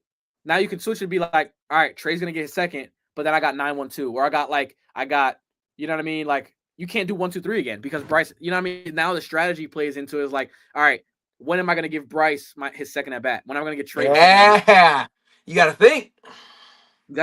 Makes it more strategy. Or forget the batting order totally and just have 2 at bats. Let's say Trey Turner gets out. You're like, all right, we're not gonna score this inning. Rohan go hit, and Marsh go hit, and then they get out, and then you can go. Okay, Kyle, I want you to lead off, and I want Castellanos, and I want you pick 3 hitters for that inning, but they only can get 2 at bats in the extra innings. Like you can before everybody else. Yeah. But like, you know what I'm saying? Like, say like, all right, I want Kyle, Trey, Bryce to hit. But then next inning, all right, next inning, I'm gonna have Kyle, Trey, Bryce hitting. But if we don't score, it's 2 outs. I'm gonna save Bryce to lead off for next inning. Exactly. All right. Exactly. You can put somebody and be like, hey, listen, you go back because we got 2 outs. Forget about his second at bat. You go back. Are we seriously putting Martian left, Dave? Let me talk about this, right? Let me talk about this real quick. Let me acknowledge this comment from my boy Day Day. All right. I put out a video earlier. I don't know if you saw it. All right. I put out a video on YouTube. On Beyond The Scoreboard? Yeah, I got to look. Talking about Dave Dombrowski's press conference, the introductory press conference for Adolis today.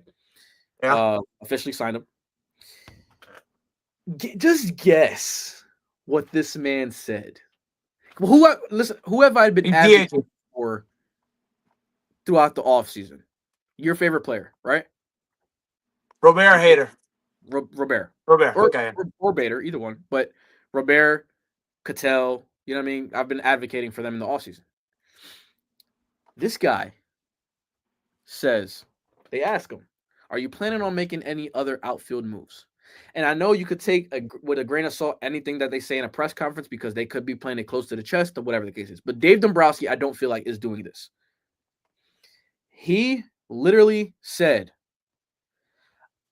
our outfield situation is set now. Which they also said, Justin Crawford is going to get a lot of playing time. Let's go. It's not let's go. Because, like I said before, I don't think Justin Crawford is going to be a bad big leaguer. I think he'll be fine. But if you were in dire, desperate need last year for outfield help at the deadline, and you didn't even give Crawford a chance to come up. Now you want him to be your opening day center fielder in 2026. Who? Justin Crawford. Yeah. When you have a chance to go and make a splash for Robert in a trade, whose trade value is pretty low right now, to go get what's gonna cost me Justin Crawford though? Oh, are you upset at that? Yeah, bro. That's Carl Crawford's son, man. Robert's 24. That is actually crazy. He feels like he is so old, but he still feels like he's been in the league for 9 years. He's not 24. Romano can go somewhere else. I don't care. Are you sure? Are you sure? Or 25, 26. He's young. He's young. Is he not? No, I think he was old when old, but I think he was older than the normal Hispanic dude that comes from the Cuba. Oh, you're right. He was older. He's 28. Yeah, I'm about to say he's pretty not old, but he's not like a rookie. Yeah. Who cares? What? That level he did just bat 223, man. He was buns last year. Bro, you would bat 223 on the White Sox. You think you want to show up every day to guaranteed rate field in Chicago and play a game? He had 30 homers in 2023, though. Bro. He could do it if he felt like it. Adolis went stupid in 23. Robert went stupid in 23. Get them over here to Philly, which Adolis already is, but I guarantee you to get back to 2023 form. I guarantee you. But this is what I'll tell you. Robert's selling, bro. 86 and 85, bro. Stephen Kwan is better than him. Bro, stop. Please stop. OPS plus wise, he is, bro. That sucks. I'm mad. It's with the White Sox. Bro. No excuse to be worse than Robert. Bro, I guarantee you in a lineup filled with this level of talent, he will mash. Guarantee you that. No, I will. I want to see him in Philly. I want to see him happy, bro. If it can't be with the Dodgers, then I'll take Philly. I already told you Adolis got to show something this year. And listen what I'm saying.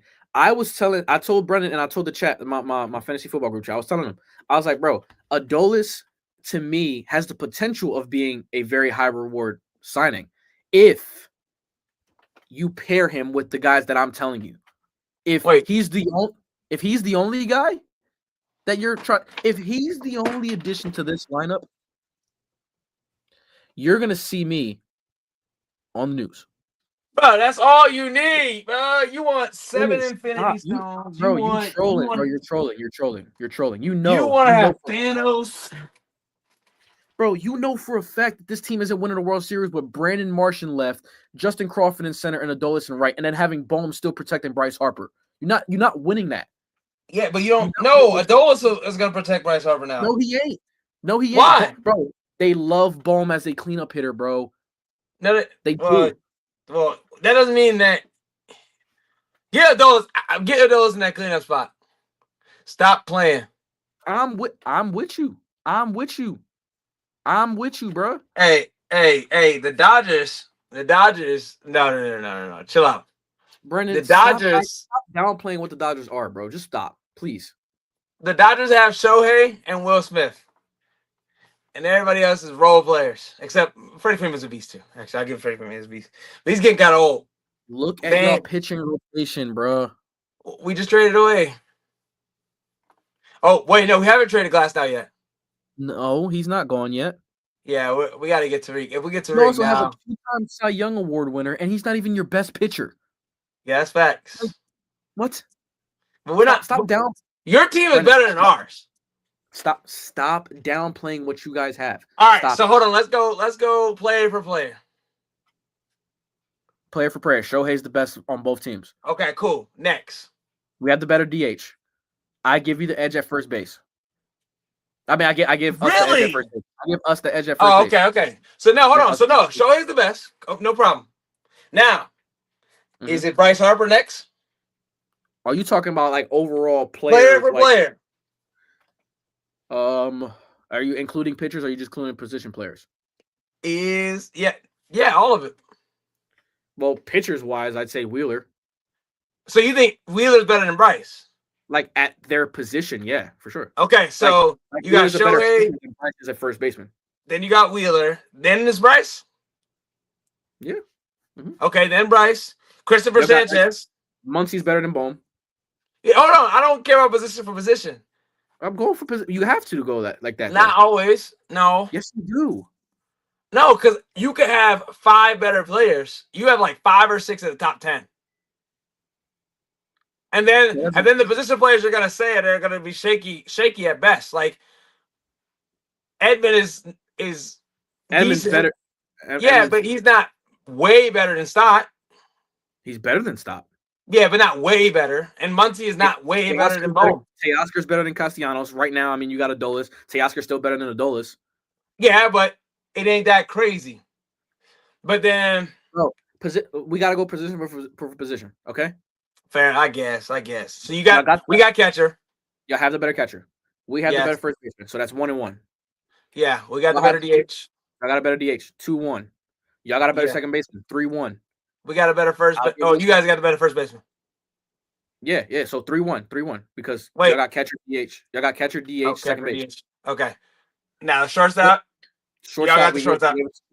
3-2. Muncy's better than Bohm. 4-2. You guys. I guess. I mean, I don't know. He hits the bomb every once in a while, and then what else does he do? What does Bohm do? Bohm is at least consistent. Like he's gonna hit the ball. But I don't even know if Muncy's gonna hit the ball. Bro. I don't know. Bohm is not bad. I didn't say he was better, but I just think that's a marginal difference, in my opinion. Fine. Put that as a wash, right? Put that as a wash. Put that, you know what I mean? That they're all right, cool. Whatever. Left field. I don't. Who's going in left? You guys have what? Kike? No, yeah, Kike. Kike, right? And Marsh, yeah. Over Marsh? Yeah. I got Marsh. You got Marsh there? Yeah, Kike is a good playoff player, but overall, I still say Marsh is better.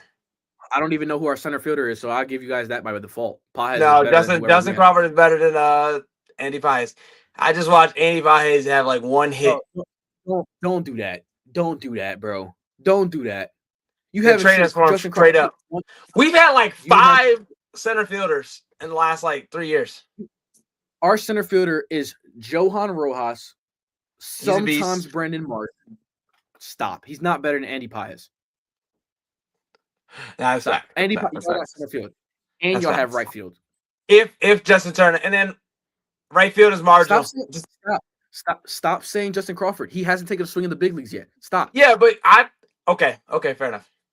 If that's what you want to go by, but Paez, I don't know, bro. He's all right. He's not good.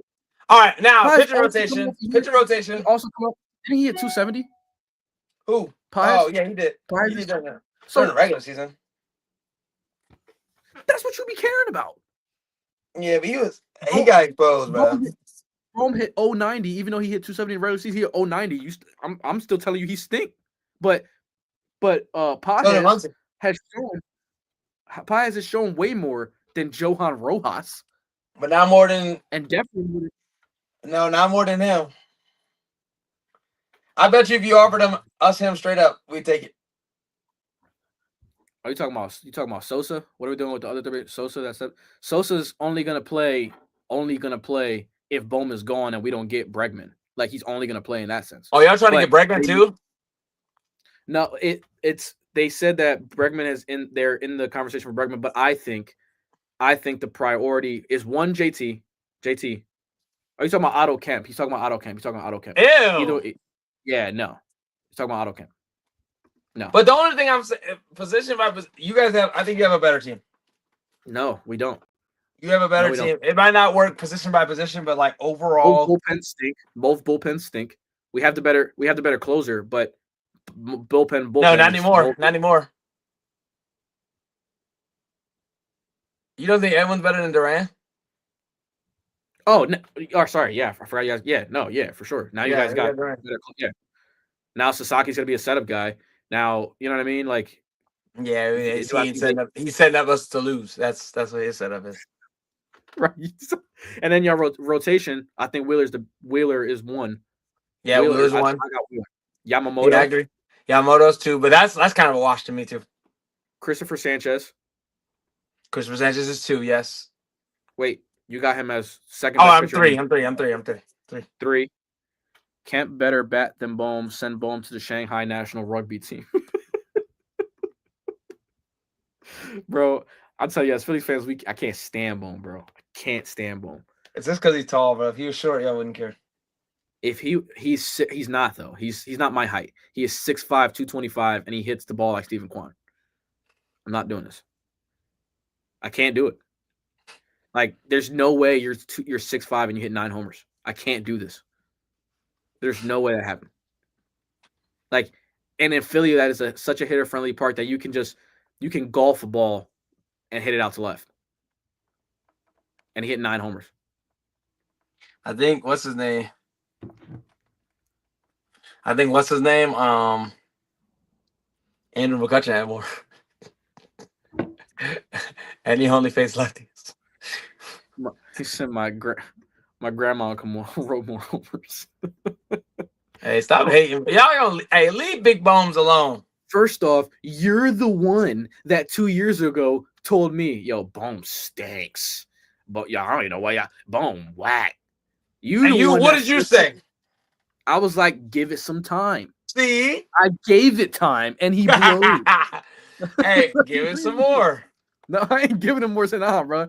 You 6 years into the big leagues, bro. I ain't doing it no more. 6 years, bro. You're 6 years, and you haven't developed one bit of your game. Hey, y'all got Andrew Painter. He gonna be in there too. See ya for Cattell. Goodbye. Oh, so if you get Cattell, it's really over. What you mean? His defense is poop. Yeah, it is. If y'all get Cattell, it's really over. If we get Cattell, it's over for sure, 100%. But this is what I'm trying to tell you. Cattell is my priority. Cattell is my priority, bro. And then how much better is Stott? How much better is say something crazy. What's his name? The second baseman. Stott? No, not our second baseman. Edmund? Yeah, how much better is Edmund than Stott? Really? I trust Edmund way more than Stott. Defensively, like how much though? Defensively, Stott is better, way better. Because Stott is like a platinum glove level defender. But man, 287 though, bro. I mean, he be raking, bro. Who raking? What is your definition of rake? CNI singles past the first baseman does nothing for me. Last year, 2024, he was an all-star. Who are we talking about? Bohm. Oh, talking about Bohm? 24, all-star. He was like Pete Armstrong. He got 280 for the year. Pete Crow couldn't dream of that. First off, do got to get these slugging percentages up there. I give you that for first sure. Off, listen what I'm telling you. We going to get into what our MVP picks and whatever right there.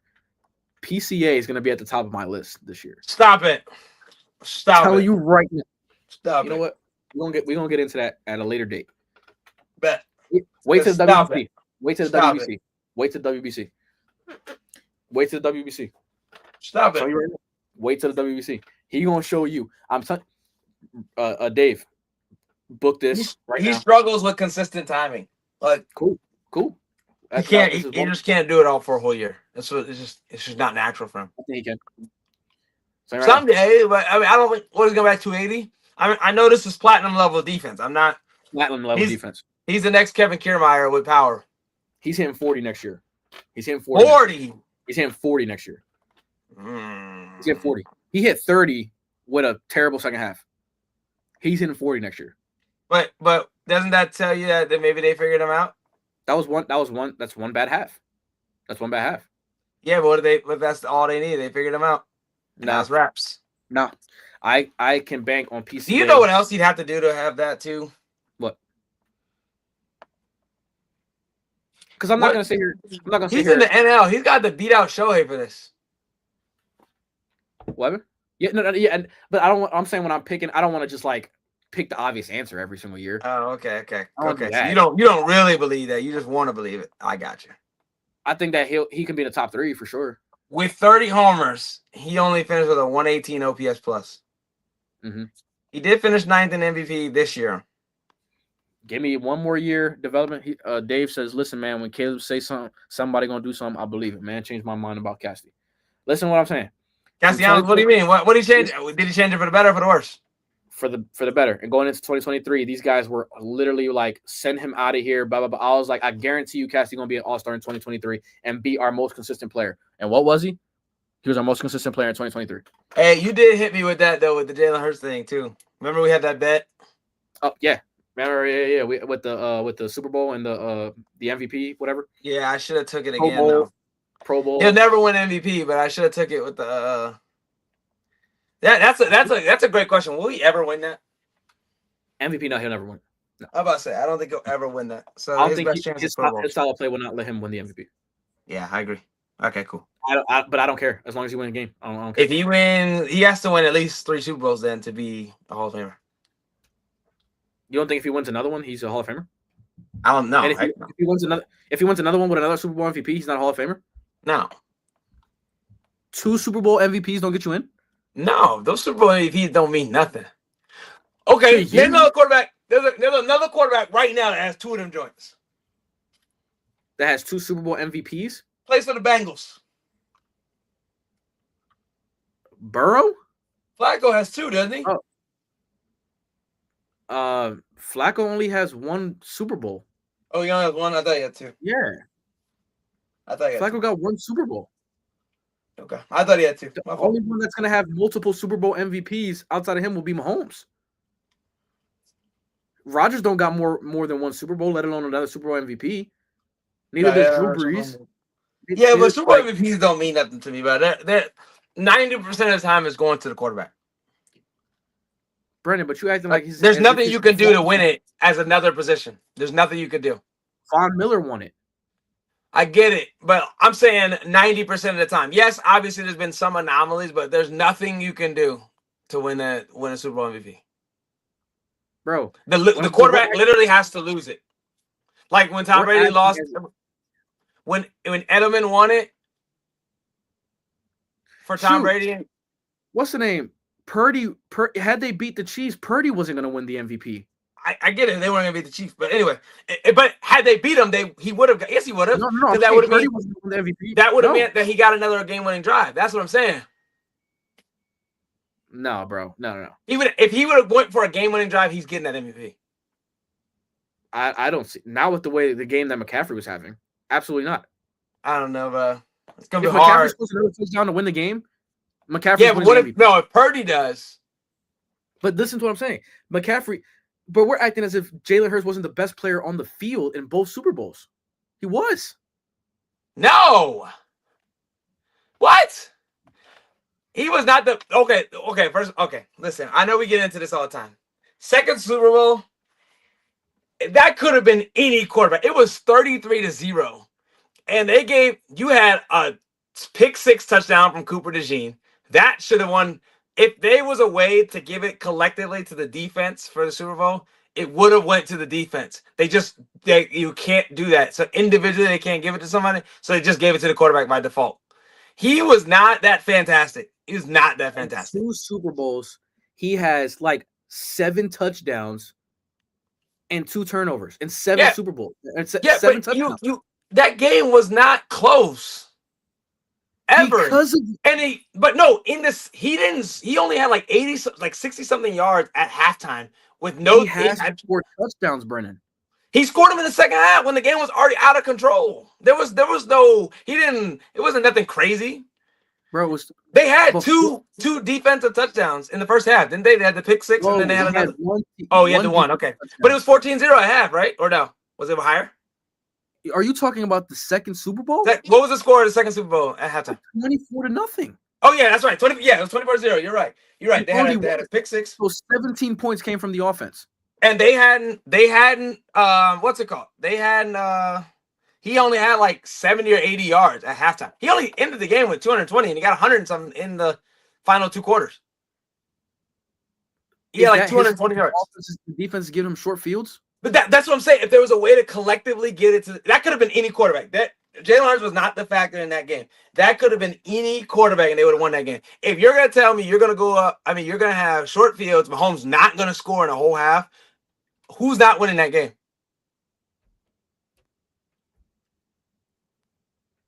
Am I not right? Like, what's going on? Jalen Hurts is the reason. Who played better, the defense or the offense? Totally. The whole game.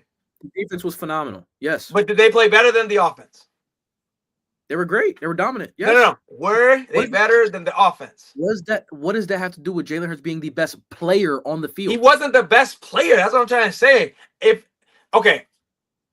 Individually, stat-wise, yes, he's going to look gaudy. But that's because of the way. That's why I said the 90% of the time it's going to go to the quarterback. Because if your team scores more than 30, you probably have 4 offensive touchdowns. Your quarterback's probably touched the ball, all of those, and probably thrown a couple of them. So if there was a way to give it to the defense, was the defense more valuable than the offense? The defense was more, yes, but okay, so that's what I'm saying. It could have been any quarterback. If you put Purdy in there, you put Brock, you put what's his name? There was no way to lose that game. There was no way to lose that game. They didn't score until the fourth quarter. They had 6-3. Did they not? Am I tripping? That could have been any quarterback. If you don't give up any points, how could you not win that? That could have been any quarterback. It could have been any quarterback. What did to Steve Spagnuolo's defense in that game? You go back and watch, bro. He did not do anything crazy. I think. Hold on, let me look at this out real quick. This will be our last thing for sure. But yeah, we gotta go. Yeah, but all right. So Jalen was 17 for 22. I'm sorry. Right. So, and then he had 72 yards rushing too. I think barely played in the fourth quarter. Facts. Again, yeah, your backup quarterback was in. That's how bad you were doing it. Gardner Minshew. No, not Gardner Minshew. Who's the backup? Yeah, it's Gardner Minshew. No, Kenny Pickett. He didn't throw for more because he didn't play more. What are we talking about? Okay. See, you're making my point. How do you not throw for more, but you scored 33 before you came out?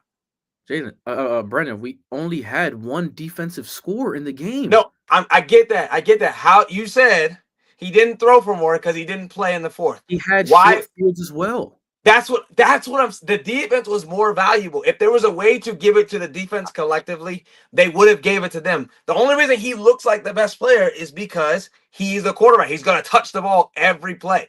So there's no other person to give it to for an individual award like that. But if you could, you would give it to the defense as a whole. Same thing with the Rams and the Edelman thing. The only reason Edelman got it is because he had 100 yards and he was on offense. If it wasn't for that, you give it to the defense. How do you hold a team that scores 33 points per game to 9, and you give it to a receiver at 100 yards when your quarterback had like 120, and it was 10 points, 10-7, 10-9. The defense for the San Francisco 49ers in the 2023 Super Bowl was very, very, very good. They were for sure the most valuable thing for the 49ers. The offense did not come through because Brock Purdy did not make the plays to win the game. Jalen Hurts did. That's the end of the story. Your quarterback ultimately has to score. Well, no, you were getting 3 regardless of anything. There was no way to not score. But we weren't getting 3. We weren't only getting 3.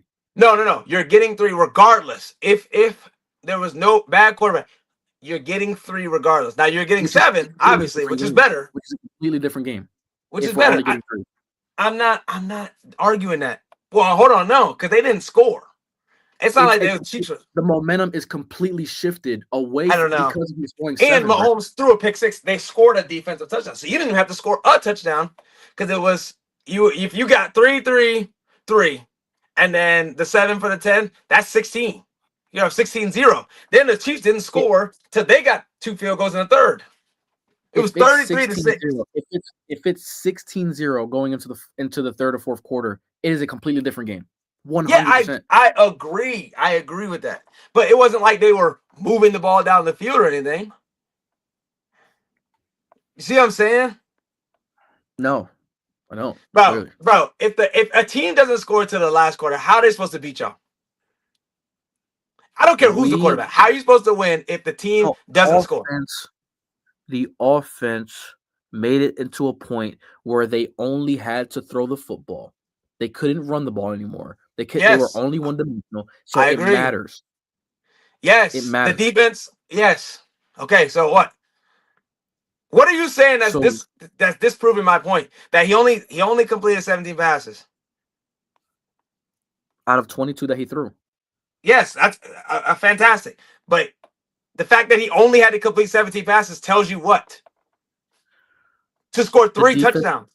That the defense was fantastic. That's why I say Super Bowl MVP has nothing to do with he was the most valuable player because of his position. He wasn't the best player. He was the most valuable because of his position. You could have had anybody in that position. Nick Foles could have won you that. And you've seen it happen. So Nick Foles could have won that Super Bowl. Could he not? I hate doing the hypothetical game. You know this. But I'm asking you. You know that, right? Nick Foles could have won that Super Bowl. Highly likely. Likely. More possible than not. It was likely that he could win, yes. So that's what I'm saying, bro. You act like you sat there and you needed Jalen Hurts to make throw after throw after throw. He really didn't have to do anything. He just all he had to do was make sure that they kept the ball. That was it. And he did a fantastic job of that. I'm not saying that he was horrible. But he wasn't fantastic. We're not going to sit there and act like he just played the greatest game we've ever seen. It was okay. It was a mid-game. They played, and it was a bad game, not because of the Eagles, because the Chiefs were so bad. Right? Is that fair to say? They were so bad because we were so good on defense. Defense. But that was kind of my point, was if there was a way to give the most valuable performance, it would have went to the defense as a whole, not the offense.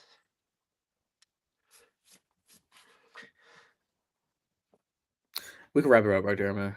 I can't believe you don't think that's fair to say. That is so fair. That is a fair assessment of that. Because if it was really what was most valuable to the game, it would have went to the defense as a whole. You can't give it to a defensive player individually. That's the problem, because you don't get credit for pass rushes and stuff like that. It's gonna be hard to get that. Von Miller got it because he recovered the game-winning fumble. That's the reason he got it. It was the game-winning fumble. They were on a drive. He covered the last game-winning fumble, and I think he had 2 or 3 sacks too, right? He was in there. I'm not saying that it never happens. I'm saying 90% of the time it's just going to go to the quarterback by default. The quarterback literally has to lose it. They have to lose it, right? So it's I don't know, bro.